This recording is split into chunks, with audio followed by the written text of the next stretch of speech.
सुबह से बारिश हो रही थी। ऐसी बारिश जो कभी हल्की पड़ जाती थी, कभी अचानक तेज हो जाती थी, लेकिन बंद होने का नाम नहीं ले रही थी।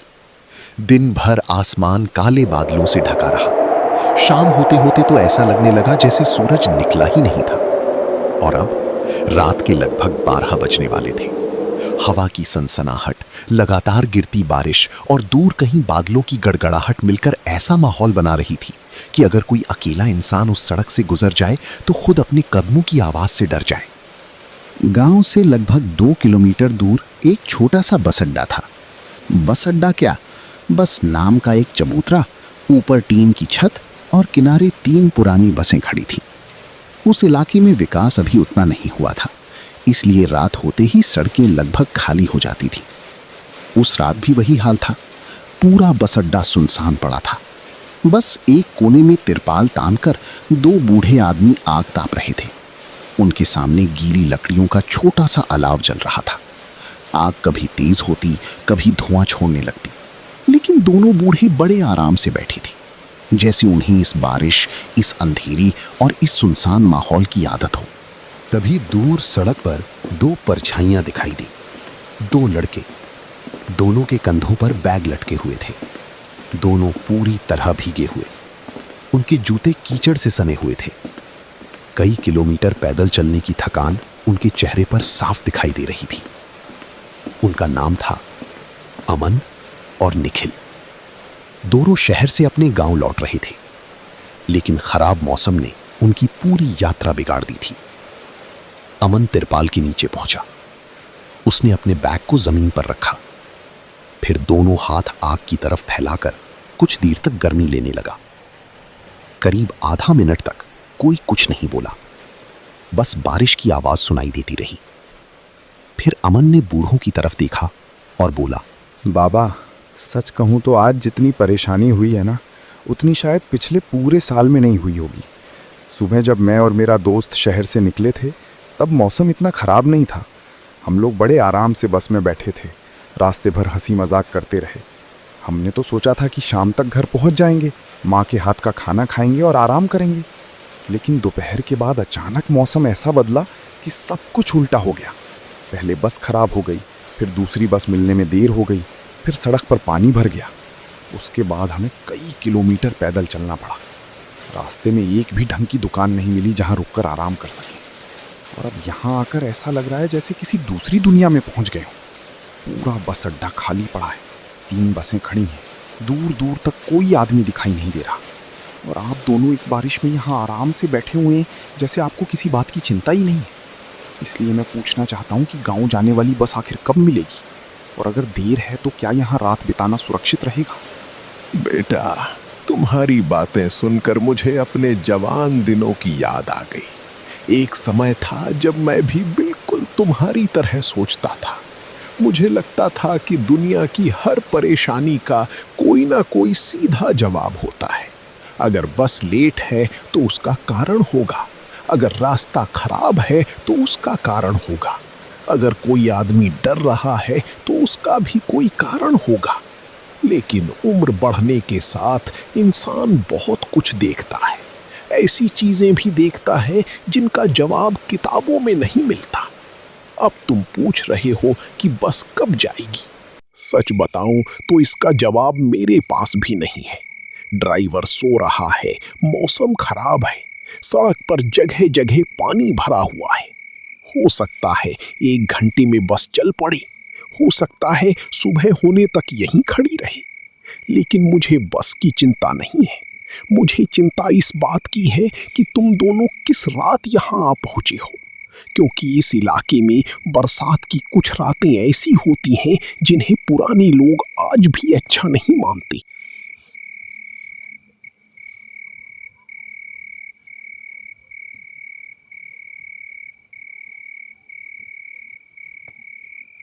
बाबा, मैं आपकी बात का सम्मान करता हूँ। आखिर आप हमसे उम्र और अनुभव दोनों में बड़े हैं। लेकिन सच कहूँ तो मैं ऐसी बातों पर जल्दी विश्वास नहीं करता। बचपन से मैंने भी बहुत सारी कहानियाँ सुनी हैं। कहीं कहा जाता था कि पुराने पीपल के पेड़ पर चुड़ैल रहती है, कहीं कहा जाता था कि रात में नदी किनारे कोई रोता हुआ दिखाई देता है। लेकिन जब भी किसी ने सच जानने की कोशिश की तो अधिकतर बातें अफवाह निकली। इसलिए अगर आप ये कह रहे हैं कि आज की रात कुछ अलग है, तो मैं उसका कारण जानना चाहूँगा। क्योंकि डर तभी लगता है जब इंसान को पता ना हो कि सामने क्या है, लेकिन अगर बात समझ में आ जाए तो डर आधा खत्म हो जाता है। और सच बताऊं, इस समय मेरे मन में डर से ज़्यादा उत्सुकता है। आखिर इस बस अड्डे, इस इलाके और इस रात में ऐसी कौन सी बात है जो आपको बार बार सोचने पर मजबूर कर रही है? निखिल की बात खत्म हुई। दूसरा बूढ़ा जो अब तक चुप बैठा था धीरे से हंसा, लेकिन उसकी हंसी में अजीब सी खनक थी। उसने सिर उठाकर बारिश की तरफ देखा, फिर बहुत धीरे बोला, उत्सुकता, यही शब्द सबसे ज्यादा खतरनाक होता है बेटा। दुनिया में जितनी बड़ी मुसीबतें हुई हैं ना, उनमें से आधी सिर्फ उत्सुकता की वजह से हुई हैं। कोई सोचता है कि उस बंद दरवाजे के पीछे क्या है, कोई सोचता है कि उस जंगल में क्या छिपा है, कोई सोचता है कि लोग जिस चीज से डरते हैं उसकी सच्चाई क्या है। और फिर एक दिन वही सवाल उसकी जिंदगी बदल देता है। तुम लोग अभी यहां बैठे हो, बारिश सुन रहे हो, आग ताप रहे हो। तुम्हें लग रहा होगा कि ये बस एक सामान्य रात है। बारिश लगातार गिर रही थी। तिरपाल के ऊपर पड़ती बूंदों की आवाज कभी तेज हो जाती, कभी धीमी। बीच बीच में हवा का झोंका आता और बारिश की कुछ बूंदें तिरपाल के नीचे बैठे लोगों तक पहुंच जाती। अमन, निखिल और दोनों बूढ़े अब आग के चारों ओर बैठे थे। कुछ सेकंड तक कोई कुछ नहीं बोला, सिर्फ लकड़ियों के चटकने की आवाज सुनाई दे रही थी।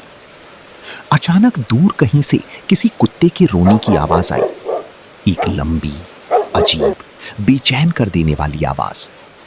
अमन ने गर्दन घुमाकर अंधेरे की तरफ देखा, लेकिन वहां कुछ दिखाई नहीं दिया। फिर उसकी नजर बस अड्डे में खड़ी तीसरी बस पर गई। वो बस बाकी दोनों बसों से थोड़ी अलग खड़ी थी। उसका रंग भी ज्यादा उखड़ा हुआ था, कांचों पर जंग के निशान थे, और पता नहीं क्यों उसे बार बार ऐसा महसूस हो रहा था कि उस बस की किसी खिड़की के पीछे कोई खड़ा है। वो अपनी नजर हटाना चाहता था।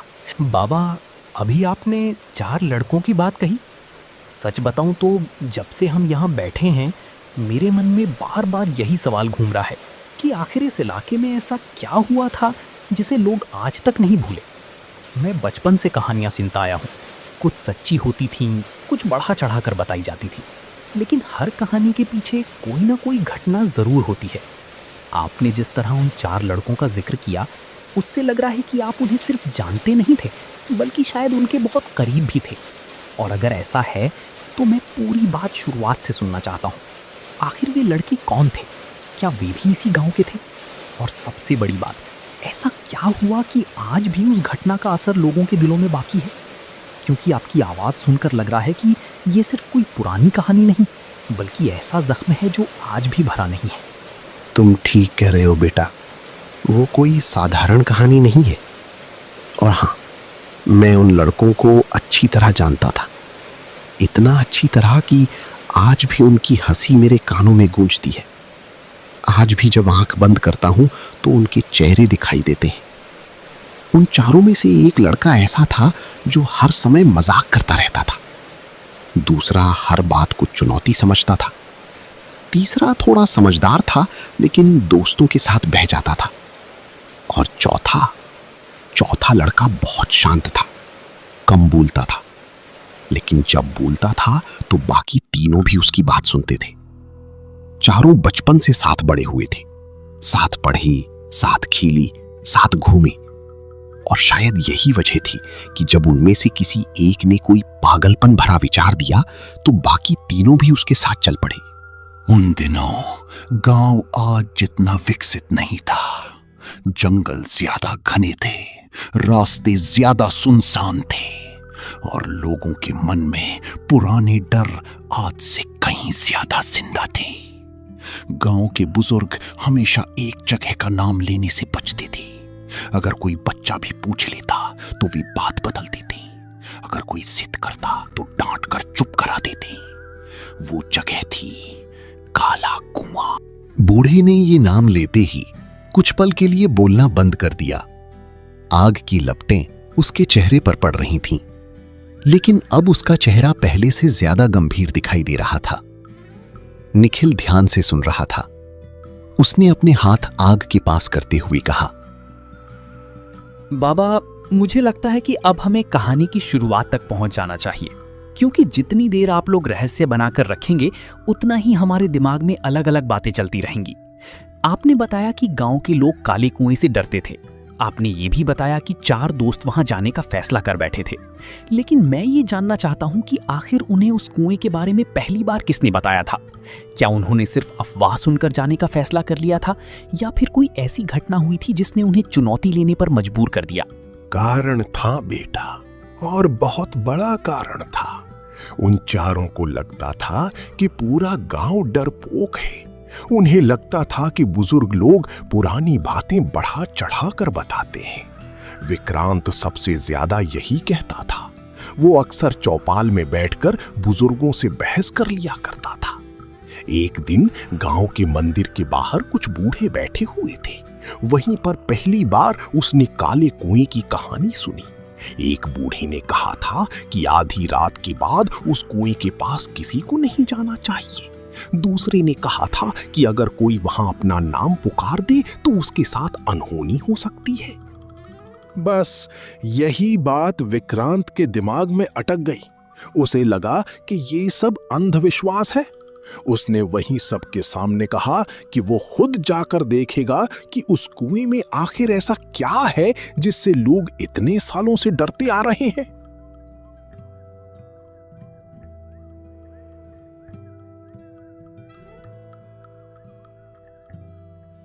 शुरुआत में उसके दोस्तों ने भी बात को मजाक में लिया, लेकिन जैसे जैसे दिन बीतते गए वो जिद बढ़ती गई। राहुल बोला कि अगर जाएंगे तो सब साथ जाएंगे। जतिन बोला कि वीडियो भी बनाएंगे ताकि पूरे गांव को दिखा सकें कि वहां कुछ नहीं है। और समर सबसे शांत था। वो कई बार मना भी करता था, लेकिन दोस्ती ऐसी चीज होती है बेटा कि कई बार इंसान वहां भी चला जाता है जहां उसे नहीं जाना चाहिए। आखिरकार चारों ने फैसला कर लिया। शनिवार की रात ठीक 12 बजे, जब पूरा गांव सो जाएगा, वे जंगल के अंदर जाएंगे और काली कुएं की सच्चाई पता करके ही लौटेंगे। इतना कहकर बूढ़ा चुप हो गया। कुछ पल तक सिर्फ बारिश की आवाज आती रही। फिर अचानक चर। तीसरी बस का दरवाजा धीरे धीरे खुलने लगा। चारों की नजर एक साथ बस की तरफ गई। दरवाजा पूरी तरह खुला, लेकिन वहां कोई दिखाई नहीं दिया। अमन की सांस अटक गई। निखिल का गला सूख गया। पहला बूढ़ा बस को देखता रहा। फिर उसने बहुत धीमी आवाज में कहा, अजीब बात है, इतने सालों बाद भी ये दरवाजा ठीक उसी समय खुलता है। क्या मतलब बाबा, इतने सालों बाद भी? आप ऐसा क्यों कह रहे हैं? क्या इस बस का भी उस घटना से कोई संबंध है? है बेटा, बहुत गहरा संबंध है। क्योंकि जिन 4 लड़कों की कहानी मैं तुम्हें सुना रहा हूं, उनमें से आखिरी बार एक लड़का इसी बस में देखा गया था। बाबा, अब मैं सच कहूं तो मेरे मन में डर से ज्यादा बेचैनी है। आपने अभी जो बात कही है उसने पूरी कहानी को और उलझा दिया है। अभी तक मुझे लग रहा था कि ये सिर्फ 4 दोस्तों के किसी पुराने हादसे की कहानी होगी, लेकिन अब आप कह रहे हैं कि उन लड़कों में से एक को आखिरी बार इसी बस में देखा गया था। इसका मतलब साफ है कि जो कुछ भी उस जंगल में हुआ था उसका असर बहुत आगे तक चला। और सच बताऊं तो अब मैं कहानी के बीच में नहीं रुक सकता। चाहे रात भर बैठना पड़े, चाहे बस सुबह आए, लेकिन मैं पूरी बात जानना चाहता हूं। आखिर उन चारों ने जंगल में क्या देखा था? वे काले कुएं तक पहुंचे भी थे या नहीं? और सबसे बड़ी बात, अगर 4 दोस्त गए थे तो बाकी 3 का क्या हुआ? क्योंकि आपने अभी तक सिर्फ एक लड़के के गायब होने की बात कही है। अच्छा है बेटा, कहानी को समझने के लिए धैर्य होना जरूरी है। और जो मैं अब बताने जा रहा हूं, वहीं से असली डर शुरू होता है। क्योंकि उस रात चारों दोस्त जब गांव से निकले थे, तब उन्हें बिल्कुल भी अंदाजा नहीं था कि सूरज निकलने तक उनकी दुनिया हमेशा के लिए बदल जाएगी। उस रात ठीक 12 बजे विक्रांत, राहुल, जतिन और समर गांव के पीछे वाले पुराने रास्ते पर मिले।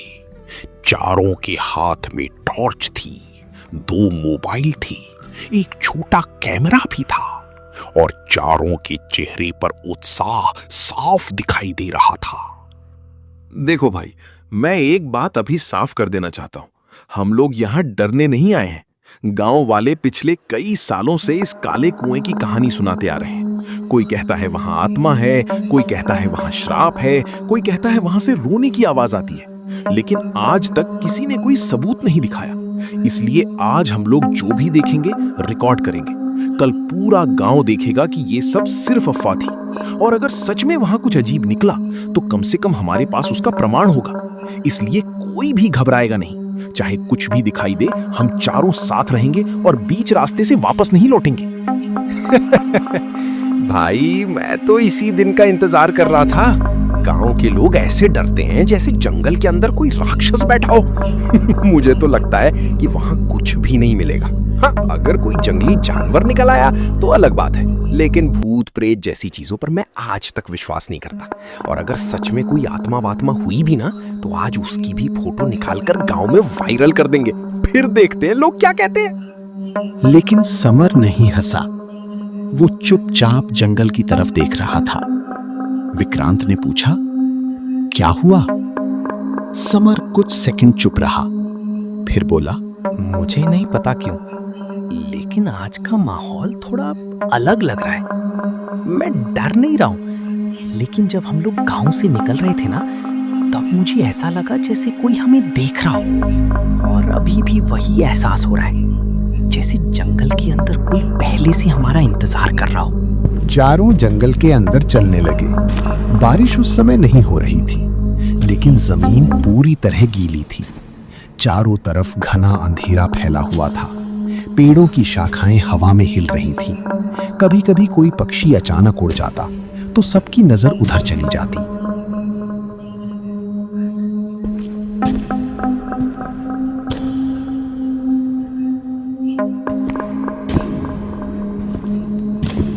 करीब 20 मिनट तक वे चलते रहे।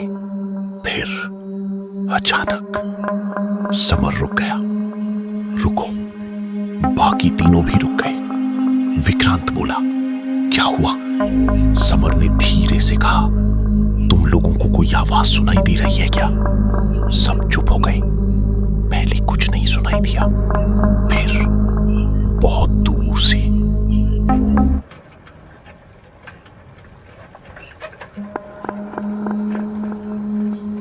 आवाज धीमी थी लेकिन साफ थी।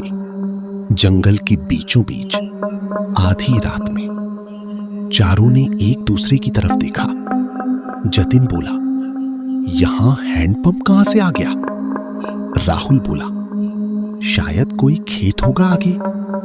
लेकिन समर का चेहरा पीला पड़ चुका था, क्योंकि उसे याद था गांव के बुजुर्गों ने एक बार कहा था, अगर आधी रात जंगल में हैंडपंप की आवाज सुनाई दे तो आवाज की दिशा में कभी मत जाना।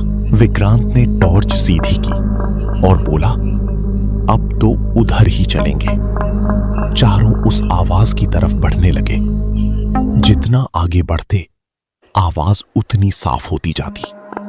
ठक ठक ठक ठक। लेकिन अचानक आवाज बंद हो गई। पूरा जंगल शांत, इतना शांत कि अपनी सांसें तक सुनाई दे रही थी। और तभी राहुल की टॉर्च एक जगह जाकर रुकी। चारों की नजर वहीं जम गई, उनके सामने।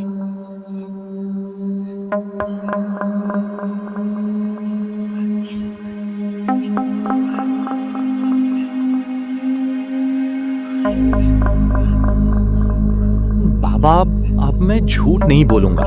अभी तक मैं सोच रहा था कि आप कोई पुरानी कहानी सुना रहे हैं, लेकिन अभी जो आवाज आई है वो बिल्कुल वैसी ही थी जैसी आपने कहानी में बताई।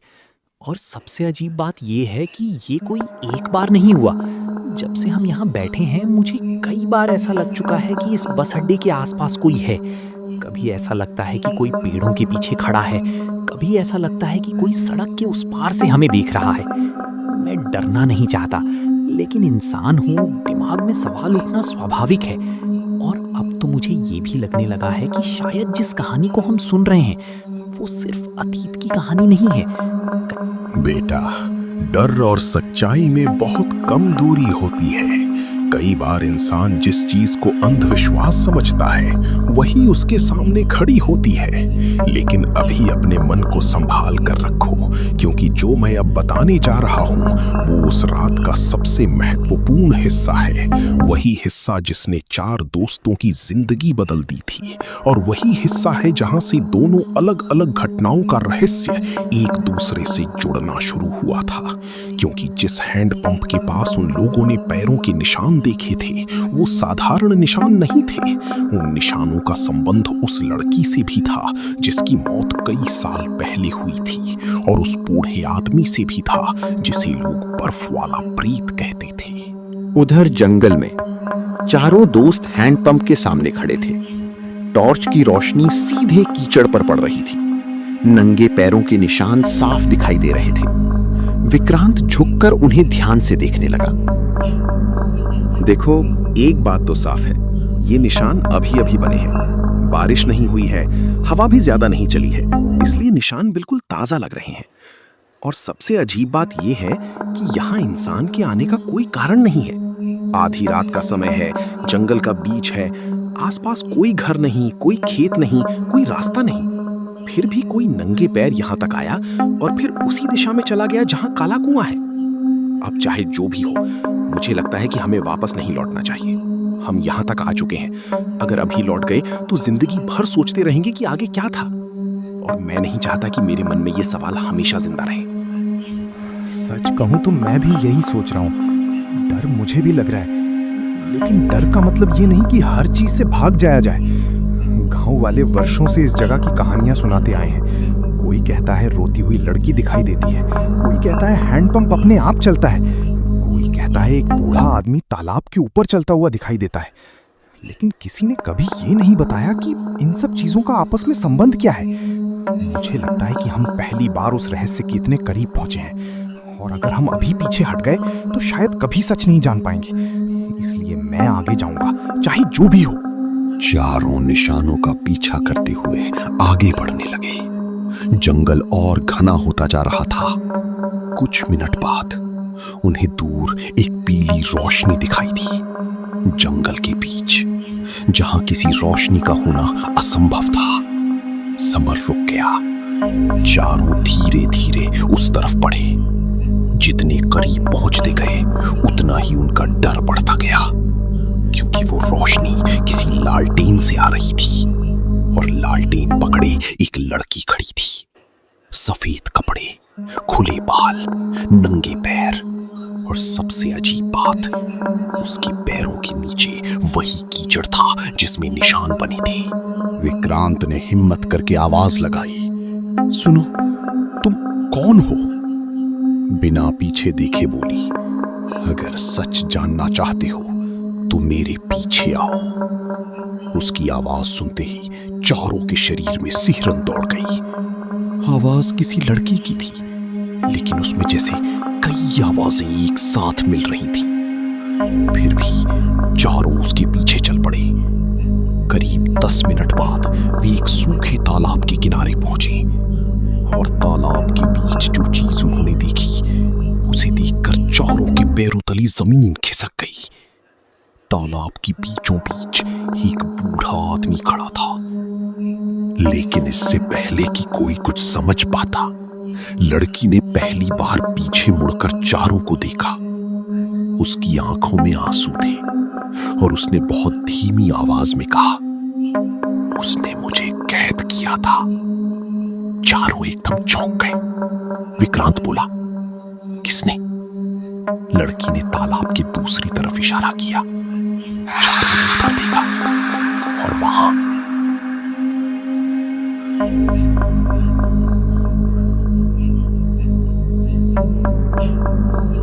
बाबा, अब मैं पूरी तरह समझ चुका हूं कि ये साधारण भूतों की कहानी नहीं है। यहाँ जो कुछ हुआ उसके पीछे वर्षों पुराना रहस्य छिपा है। अभी तक जो बातें आपने बताई उनसे मुझे ऐसा लग रहा है कि वो लड़की और वो बूढ़ा आदमी किसी तरह मदद मांग रहे थे। लेकिन मुझे एक बात समझ नहीं आ रही, अगर वे दोनों इतने वर्षों से वहां मौजूद थे तो उन्होंने पहले किसी और को क्यों नहीं बुलाया? और अगर उन मटकों में सचमुच आत्माएं कैद थीं तो फिर उस तांत्रिक औरत की शक्ति आखिर कितनी बड़ी रही होगी? क्योंकि एक दो आत्माओं की बात अलग होती है, लेकिन दर्जनों मटकों में कैद आत्माओं को वर्षों तक बांधकर रखना साधारण बात नहीं लगती। बेटा, कई बार कुछ जगहें इंसानों का इंतजार करती हैं। वहां मौजूद शक्तियां हर किसी को नहीं बुलाती। सालों तक कोई नहीं पहुंचता, लेकिन जब सही समय आता है तो कुछ लोग अनजाने में वहां पहुंच जाते हैं। उस रात भी कुछ ऐसा ही हुआ था। और सच बताऊं, अगर उन 4 दोस्तों में से एक भी डरकर भाग जाता तो शायद आज वो पूरा इलाका वीरान पड़ा होता। लेकिन उन लड़कों ने आखिरी समय तक साथ नहीं छोड़ा। यही वजह थी कि जो काम गांव की बड़ी-बड़ी लोग नहीं कर पाई, वो 4 जिद्दी लड़कों ने कर दिखाया। तालाब के चारों तरफ रखे मटकों में दरारें बढ़ती जा रही थीं। टक टक टक, हर आवाज के साथ एक नया मटका टूट रहा था और हर टूटे हुए मटके से काली धुंध निकलकर हवा में फैल रही थी। समर पीछे हट गया, उसकी आवाज कांप रही थी। विक्रांत, मुझे लग रहा है कि हमसे बहुत बड़ी गलती हो गई है। हम सिर्फ एक रहस्य खोजने आए थे, लेकिन अब जो कुछ हमारे सामने हो रहा है वो हमारी समझ से बाहर है। मैं मानता हूं कि हम सब बहादुर बनने की कोशिश कर रहे थे, लेकिन सच कहूं तो पहली बार मुझे लग रहा है कि शायद गांव वाले सही थे। कुछ जगहें ऐसी होती हैं जहां इंसान को नहीं जाना चाहिए। मुझे समझ नहीं आ रहा कि हम यहां रुककर क्या कर सकते हैं। सामने वो लड़की है जो खुद को कैद बताती है, तालाब में वो बूढ़ा आदमी खड़ा है और जंगल में कोई ऐसी शक्ति जाग रही है जिसके बारे में सोचकर ही शरीर कांप रहा है। लेकिन अब अगर हम भागते हैं तो शायद जिंदगी भर खुद को माफ नहीं कर पाएंगे। हम चारों यहाँ साथ आए थे और साथ ही लौटेंगे, यही तय हुआ था। अभी जो कुछ हो रहा है उसे देखकर भागना आसान है, लेकिन कई बार इंसान की असली परीक्षा तभी होती है जब उसके सामने डर खड़ा हो। मैं नहीं जानता कि सुबह तक हम जिंदा रहेंगे या नहीं, लेकिन इतना जरूर जानता हूं कि अगर आज हम पीछे हट गए तो जिंदगी भर खुद को कायर समझेंगे। इसीलिए चाहे जो भी हो, मैं तुम्हारे साथ हूं। अगर मुक्ति चाहिए तो आखिरी मटका तोड़ना होगा। ठीक है, अब समझ में आ गया कि हमें यहाँ क्यों लाया गया है। लेकिन एक बात साफ है, वो मटका साधारण नहीं है। अगर उसमें उसकी शक्ति कैद है तो वो उसे बचाने की कोशिश जरूर करेगी। इसलिए हमें एक साथ जाना होगा, कोई अलग नहीं होगा। और चाहे जो दिखाई दे, किसी की आवाज सुनकर रास्ता नहीं बदलना, क्योंकि मुझे पूरा यकीन है कि अब वो हमें भ्रम दिखाएगी। वे चारों उस काले मटके की तरफ बढ़ने लगे। जितना करीब पहुंचते उतनी तेज फुसफुसाहट सुनाई देती। ऐसा लग रहा था जैसे सैकड़ों लोग एक साथ बोल रहे हों। फिर अचानक जंगल बदलने लगा। समर को अपनी मां दिखाई दी, राहुल को अपने पिता, जतिन को अपनी छोटी बहन, विक्रांत को अपना घर। हर किसी के सामने अलग दृश्य। लेकिन विक्रांत चिल्लाया और तभी जंगल में वो तांत्रिक औरत दिखाई थी। लंबे बाल, काली आंखें, भयानक हंसी। उसने इतनी जोर से चीख मारी कि पेड़ों पर बैठे पक्षी उड़ गए। लेकिन इस बार चारों नहीं रुके। राहुल ने एक बड़ा पत्थर उठाया, विक्रांत ने भी, समर और जतिन ने भी, और चारों ने पूरी ताकत से वो पत्थर मटके पर दे मारा। धड़ाम! एक भयंकर आवाज गूंजी। मटका टूट गया। पूरा जंगल रोशनी से भर गया। तांत्रिक औरत की चीख पूरे इलाके में फैल गई। फिर धीरे धीरे उसकी आकृति धुएं की तरह हवा में घुलने लगी। सुबह होने लगी। चारों दोस्त गांव लौट आए। उन्होंने किसी को पूरी बात नहीं बताई। लोगों ने अलग अलग कहानियां बना ली।